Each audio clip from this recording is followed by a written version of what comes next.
ये कहानी है स्वाति की, जिसके जीवन का सफ़र एक शांत नदी की तरह शुरू हुआ था। लेकिन नियति ने उसे ऐसी उथल पुथल भरी लहरों के बीच ला खड़ा किया, जहाँ से उसने न सिर्फ खुद को संभाला बल्कि स्वाभिमान और सफलता का एक नया इतिहास लिख दिया। स्वाति एक बेहद सौम्य, पढ़ी लिखी और संस्कारी महिला थी।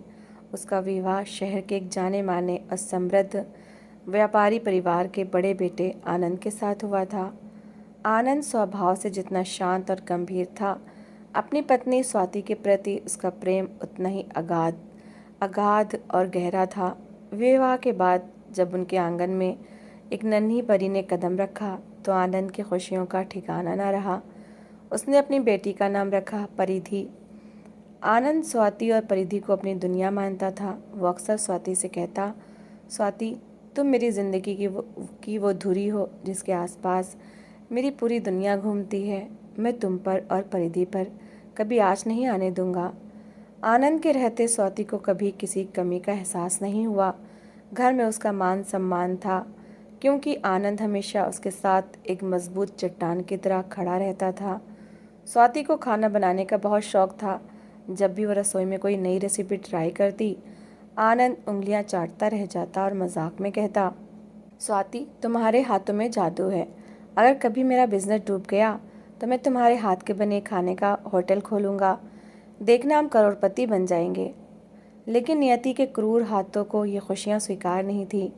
एक दुर्भाग्यपूर्ण शाम, आनंद एक बहुत ज़रूरी बिजनेस डील के सिलसिले में दूसरे शहर गया हुआ था। लौटते समय हाईवे पर एक तेज़ रफ्तार अनियंत्रित ट्रक ने उसकी कार को सामने से टक्कर मार दी। एक्सीडेंट इतना भीषण था कि आनंद ने अस्पताल ले जाने से पहले ही दम तोड़ दिया। जब आनंद का पार्थिव शरीर घर पहुंचा तो स्वाति के पैरों के नीचे से ज़मीन खिसक गई। वो बेहोश हो गई। उसका हंसता खेलता संसार एक पल में उजड़ चुका था। 7 साल की मासूम परिधि अपनी माँ का रो रो कर बुरा हाल देख सहम गई थी। उसे समझ नहीं आ रहा था कि जो पापा उसे रोज़ चॉकलेट लाकर गले लगाते थे, वो आज सफ़ेद कफन में लिपटे इतने शांत क्यों सो रहे हैं। आनंद के अंतिम संस्कार के कुछ ही दिन बीतते थे कि घर की हवा बदलने लगी।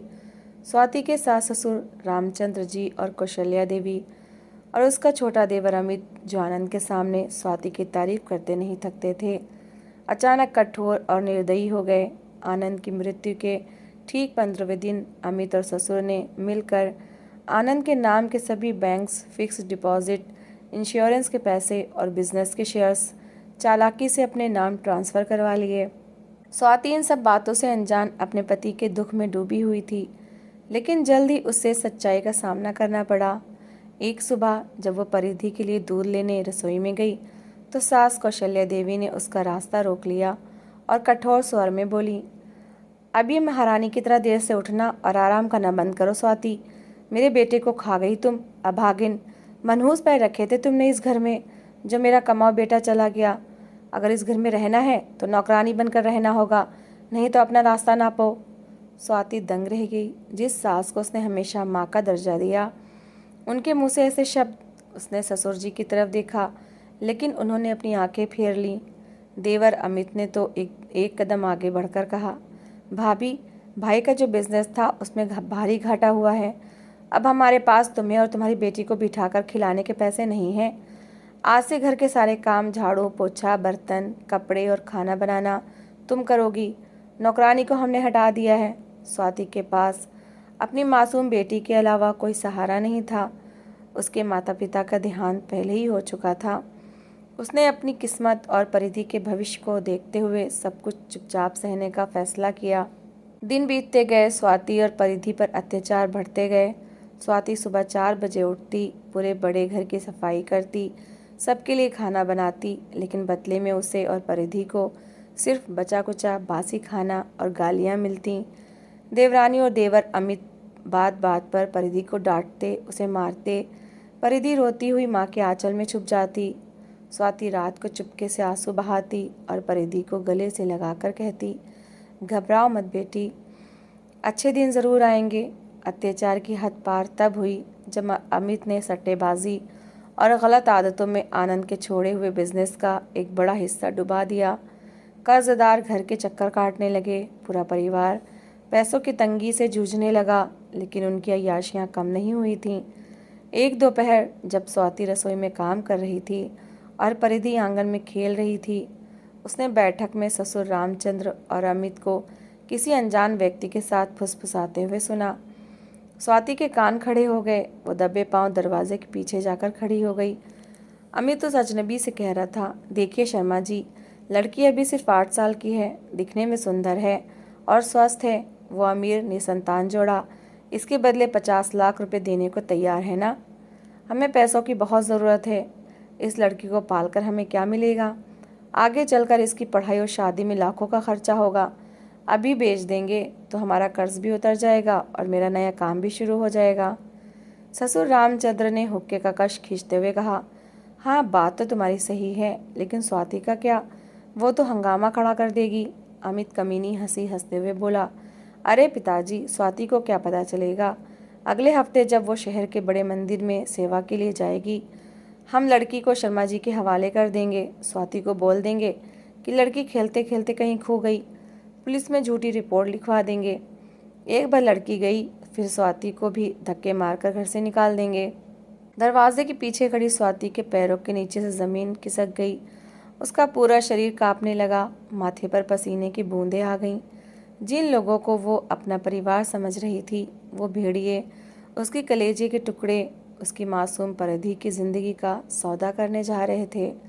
स्वाति का रोना और लाचारी एक पल में गायब हो गई। उसकी आंखों में अब डर की जगह अपनी बच्ची को बचाने का एक भयंकर आक्रोश और संकल्प था। उसने तय कर लिया कि अब वो इस नरक में एक पल भी नहीं रुकेगी। उसी रात स्वाति ने अपनी योजना बनाई।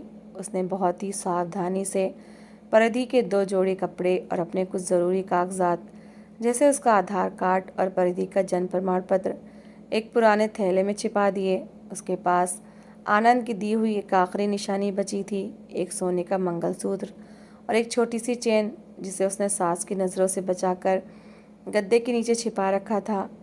रात के करीब 2 बजे जब पूरा घर गहरी और बेफिक्र नींद में सो रहा था, तब स्वाति ने परिधि को धीरे से जगाया।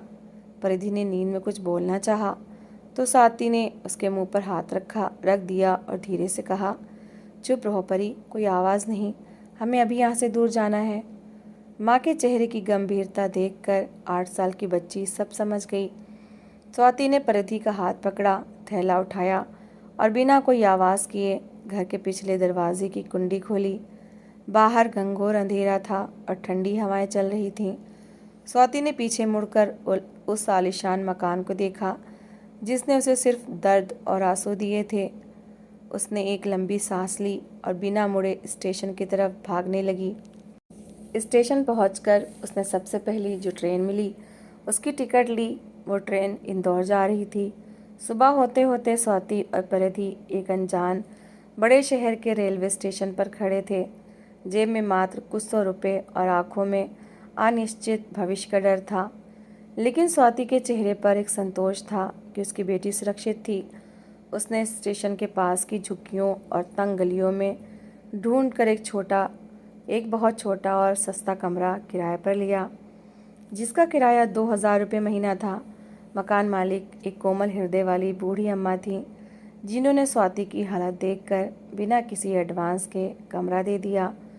अब सबसे बड़ा सवाल था, पेट कैसे भरा जाए और परिधि का स्कूल में एडमिशन कैसे कराया जाए। स्वाति ने अपनी सोने की चेन बेचने का फैसला किया।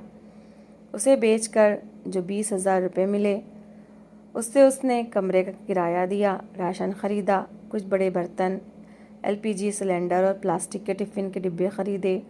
स्वाति को आनंद की वो बात याद आई, तुम्हारे हाथों में जादू है। उसने तय किया कि वो पास के कमर्शियल हब, बैंकों और कोचिंग सेंटर्स में पढ़ने वाले छात्रों और कामकाजी लोगों के लिए टिफ़िन सर्विस शुरू करेगी। उसने अपनी सेवा का नाम रखा आनंद टिफ़िन सर्विस। शुरुआत बहुत कठिन थी। स्वाति ने खुद हाथ से सादे कागज़ों पर पैम्फलेट लिखे। घर जैसा शुद्ध, सात्विक और स्वादिष्ट खाना मात्र 50 रुपये में। दोपहर की चिलचिलाती धूप में स्वाति परिधि का हाथ पकड़कर दफ्तरों के बाहर, कॉलेजों के गेट पर जाकर वो पर्चे बांटती। लोग अक्सर पचड़े फेंक देते, कुछ मजाक उड़ाते। पहले हफ्ते स्वाति के पास सिर्फ 2 ऑर्डर आए। पास के एक बैंक के क्लर्क के। स्वाति सुबह 4 बजे उठती। वो खुद चक्की से गेहूँ पिसवा कर लाती, ताज़ी सब्जियाँ चुनती और पूरी शुद्धता के साथ खाना बनाती। पहले ही दिन जब उन 2 लोगों ने खाना खाया तो वो स्वाद के दीवाने हो गए। उन्होंने अपने ऑफिस के बाकी साथियों को बताया। धीरे धीरे स्वाति के खाने का स्वाद लोगों की ज़ुबान पर चढ़ने लगा। साफ सफाई, शुद्ध देसी घी का छौंक और माँ के हाथ जैसा स्वाद, ये वो चीज़ें थीं जो बाहर रहने वाले छात्रों और प्रवासियों को कहीं नहीं मिलती थीं। 1 महीने के अंदर 2 टिफ़िन से बढ़कर संख्या 20 हो गई। स्वाति खुद भारी भारी टिफ़िन के बैग उठाकर पैदल ही दफ्तरों में डिलीवरी देने जाती थी। धूप हो, तेज़ बारिश हो या कड़ाके की ठंड, स्वाति ने कभी एक दिन का भी नागा नहीं किया। कई बार उसके पैरों में छाले पड़ जाते, हाथ जल जाते, लेकिन जब वो घर आकर परिधि का मुस्कुराता हुआ चेहरा देखती तो उसकी सारी थकान मिट जाती। उसने परिधि का एडमिशन पास के एक अच्छे सरकारी स्कूल में करवा दिया था। समय का चक्र घूमता रहा। स्वाति की मेहनत और ईमानदारी रंग ला रही थी। 3 साल के अंदर ही आनंद टिफ़िन सर्विस का नाम पूरे इंदौर शहर में गूंजने लगा। अब ऑर्डर्स की संख्या 200 पार कर चुकी थी। अकेले दम पर इतना काम करना संभव था, इसलिए स्वाति ने अपने साथ कुछ ऐसी गरीब और बेसहारा महिलाओं को काम पर रखा जिन्हें पैसों की बहुत ज़रूरत थी। इस तरह उसने न सिर्फ अपना जीवन बदला बल्कि दूसरी महिलाओं को भी आत्मनिर्भर बनाया। स्वाति ने अब एक छोटी सी कमर्शियल जगह किराए पर ले ली और उसे एक बड़े आधुनिक किचन में बदल दिया। उसने टिफ़िन की डिलीवरी के लिए 2 लड़के रख लिए। उसने समय के साथ खुद को बदला, डिजिटल पेमेंट लेना शुरू किया और सोशल मीडिया के ज़रिए अपनी मार्केटिंग की। कॉरपोरेट ऑफिसों से उसे बल्क ऑर्डर्स, थोक ऑर्डर मिलने लगे। अगले 5 सालों में स्वाति की company Anand foods and caterers एक बहुत बड़ा ब्रांड बन चुकी थी। अब वो सिर्फ टिफ़िन नहीं बल्कि बड़े बड़े वीआईपी शादियों, कॉरपोरेट सेमिनार और पार्टियों में कैटरिंग के ऑर्डर लेने लगी थी। स्वाति ने शहर के एक पॉश एरिया में अपना खुद का एक आलीशान 3 मंजिला मकान खरीद लिया था। उसके पास अपनी गाड़ियाँ थीं और उसका टर्नओवर करोड़ों में पहुंच चुका था। इन सब व्यवस्थाओं के बीच स्वाति ने परिधि की परवरिश में कोई कसर नहीं छोड़ी। परिधि पढ़ाई में बहुत तेज़ थी। अपनी माँ के संघर्षों को देखकर वो समय से पहले समझदार हो गई थी। उसने मेडिकल प्रवेश परीक्षा पास की और शहर के सबसे प्रतिष्ठित मेडिकल कॉलेज से MBBS की पढ़ाई पूरी की और एक बेहतरीन डॉक्टर बनी। स्वाति के लिए वो गर्व का पल था जब उसने अपनी बेटी को डॉक्टर के एप्रन और स्टेथोस्कोप में देखा। कहते हैं कि कर्मों की चक्की थोड़ी धीमी ज़रूर चलती है, लेकिन पिसती बहुत बारीक है। जहाँ एक तरफ स्वाति अपनी मेहनत से सफलता की नई ऊंचाइयों को छू रही थी, वहीं दूसरी तरफ इसके ससुराल वालों के पापों का घड़ा पूरी तरह भर चुका था। अमित ने सट्टे और जुए में आनंद की बची कुची सारी संपत्ति, ज़मीन और यहाँ तक कि वो आलीशान पुश्तैनी मकान भी दांव पर लगा दिया और हार गया। कर्जदारों ने उनके घर पर कब्जा कर लिया। अमित पर धोखाधड़ी और जालसाजी के कई मुकदमे दर्ज हुए और पुलिस उसे घसीटते हुए जेल ले गई। इस सदमे को ससुर रामचंद्र बर्दाश्त नहीं कर पाए और उन्हें पैरालिसिस लकवा मार गया। सास कौशल्या देवी, जो कभी सोने के गहनों से लदी रहती थीं और स्वाति को दुत्कारती थीं, अब अपने बीमार पति को लेकर एक बहुत गंदी झोपड़पट्टी जैसी छोटी सी कोठरी में रहने को मजबूर थीं। उनके पास दवा तो दूर, 2 समय की रोटी के पैसे भी नहीं बचे थे। वो मोहल्ले के लोगों से मांग कर अपना पेट भर रही थीं। एक दिन इंदौर के सबसे बड़े सरकारी और चैरिटी अस्पताल में भारी भीड़ थी। कौशल्या देवी अपने पंगु पति रामचंद्र को एक फटी हुई व्हीलचेयर पर बैठाकर मुफ्त दवाइयों की लाइन में खड़ी थी। दोपहर की तेज़ धूप थी। रामचंद्र प्यास से तड़प रहे थे और कौशल्या देवी लाचारी से रो रही थीं। तभी अस्पताल के प्रांगण में एक चमचमाती हुई सफ़ेद मर्सिडीज़ कार आकर रुकी। कार का दरवाज़ा खुला और उसमें एक बेहद प्रभावशाली, गर्मामयी और साटन की साड़ी पहने हुई महिला उतरी। उसके साथ एक युवा खूबसूरत महिला डॉक्टर भी थी जिसके गले में स्टेथोस्कोप था। वो डॉक्टर कोई और नहीं बल्कि परिधि थी, जो उसी अस्पताल के नए चैरिटी विंग की मुख्य डोनर और डॉक्टर के रूप में आमंत्रित थी। और उनके साथ थी उनकी माँ, बिजनेस टाइकून स्वाति। अस्पताल के बड़े बड़े अधिकारी और डॉक्टर स्वाति और परिधि के स्वागत में हाथ जोड़े खड़े थे। कौशल्या देवी ने जब भीड़ के बीच से उस चेहरे को देखा तो उनकी आंखें फटी की फटी रह गईं। वो स्वाति थी, वही स्वाति जिसे उन्होंने मनहूस कहा था, जिसे दाने दाने के लिए तरसाया था। और वो लड़की परिधि थी जिसे वो कुछ रुपयों के लिए बेचने जा रहे थे। कौशल्या देवी से रहा नहीं गया। पश्चाताप, भूख और लाचारी ने उनके अहंकार को पूरी तरह कुचल दिया था। वो दौड़ती हुई सुरक्षा कर्मियों को चकमा देकर स्वाति के कदमों में गिर पड़ी। स्वाति बहू, स्वाति, मुझे माफ़ कर दो, हमसे बहुत बड़ा पाप हो गया था। कौशल्या देवी फुट फुट कर रोने लगीं। उनके आंसू स्वाति के महंगी सैंडल पर गिर रहे थे। स्वाति चौंक गई। उसने नीचे देखा।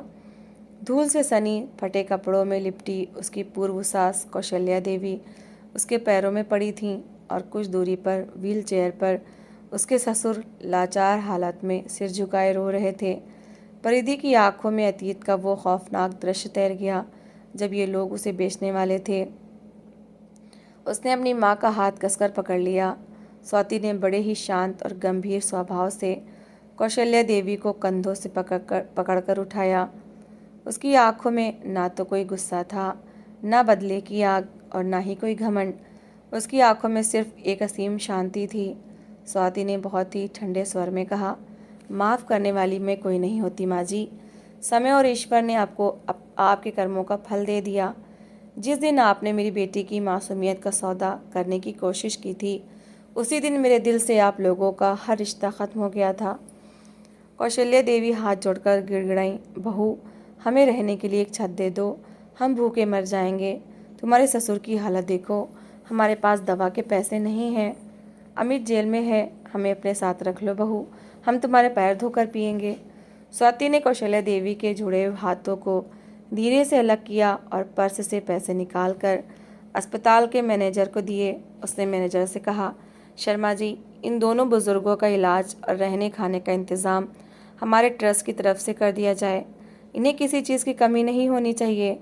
फिर स्वाति कौशल्या देवी की तरफ मुड़ी और गरिमा के साथ बोली, माँ जी, मैं आपको अपने घर तो कभी नहीं ले जा सकती, क्योंकि उस घर की नींव स्वाभिमान और पवित्रता पर टिकी है, जहाँ मेरे आनंद की यादें और मेरी बेटी का भविष्य है। लेकिन इंसानियत के नाते मैं आपको भूखा या बिना इलाज के भी नहीं मरने दूंगी। ये मदद आनंद की आत्मा की शांति के लिए है, आपके लिए नहीं। इतना कहकर स्वाति ने एक बार भी पीछे मुड़कर नहीं देखा।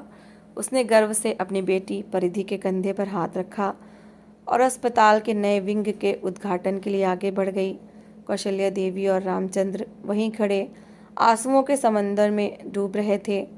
उन्हें समझ आ गया था कि उन्होंने जिस लक्ष्मी को घर से दुत्कार कर निकाला था, आज वो अपने कर्मों और स्वाभिमान के बल पर सफलता के उस शिखर पर थी जहाँ से उनकी औकात बहुत छोटी नजर आ रही थी। स्वाति ने साबित कर दिया था कि नारी अगर सहने की शक्ति रखती है तो वक्त आने पर वो दुर्गा बनकर अपनी दुनिया खुद बसाने का हौसला भी रखती है। स्वाति और परिधि जब अस्पताल के गलियारे से आगे बढ़ गईं तो वहाँ मौजूद हर इंसान स्वाति के इस फैसले और उनके संयम को देखकर हैरान था। कौशल्या देवी और रामचंद्र जी रोते हुए व्हीलचेयर को मोड़कर चैरिटी वार्ड की तरफ बढ़ गए। इस पूरी घटना को देखकर और अतीत के पन्नों को एक बार फिर अपनी आंखों के सामने से गुजरता देख परिधि ने अपनी माँ का हाथ थाम लिया। उसने गाड़ी में बैठते ही माँ से पूछा, माँ, उन्होंने हमारे साथ इतना सब कुछ किया, मुझे बेचने तक की साजिश रची, फिर भी आपने उनकी मदद की, क्या वो इस लायक थे? स्वाति ने परिधि के सिर पर हाथ फेरा, चेहरे पर एक शांत मुस्कान लाई और कार की खिड़की से बाहर देखते हुए कहा, बेटा, आज जो कुछ भी हुआ और जो ज़िंदगी हमने जी है वो हमें जीवन के कुछ सबसे बड़े सबक सिखाती है। स्वाति ने परिधि को गले लगाते हुए कहानी का सबसे बड़ा सार कहा, परी, जब लोग तुम्हारे साथ बुरा करें तो तुम उनके जैसा बनने की गलती मत करना। अपनी लकीर को उनके जैसा काला करने के बजाय अपनी मेहनत से इतनी बड़ी सफ़ेद लकीर खींच दो कि उनकी बुराई अपने आप छोटी पड़ जाए। परिधि माँ की बात समझ चुकी थी। कार शहर की रफ्तार के साथ आगे बढ़ रही थी और दोनों माँ बेटी के चेहरे पर अतीत के सारे घावों से मुक्ति की एक अमिट चमक थी। तो दोस्तों, इस कहानी को लेकर आपकी क्या राय है? कमेंट सेक्शन में अपनी राय ज़रूर शेयर करें। और अगर आपको हमारी आज की कहानी अच्छी लगी हो तो प्लीज़ इसे लाइक शेयर ज़रूर करें। और ऐसे ही emotional, suspense, family story, love story, motivational story को सुनने के लिए मेरे चैनल को सब्सक्राइब ज़रूर करें। तो मिलते हैं एक नई और दिलचस्प कहानी के साथ। Thanks for watching.